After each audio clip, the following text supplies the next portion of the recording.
So what's up mga kadiskarte? So yun guys, napapansin nyo itong ginawa natin last week. So yun. So habang nakadisplay siya dito sa lalagyan natin ng mga gawa natin, meron isang na dumaan na customer na nagustuhan niya talaga yung gawa natin. So ang ginawa niya, nagpagawa rin siya ng sapatos niya na the same pa rin po yung problema ng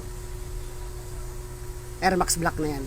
So yun guys, yan po, pinadala niya po yan, yung Air Max sole na yan, Air Max shoes na yan, via Lalamove.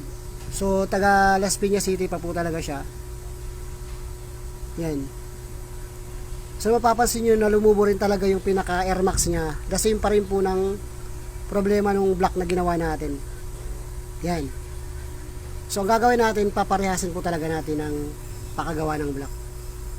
So abangan natin guys yung magandang kalalabasan ng ang development ng paggagawa nitong white nito.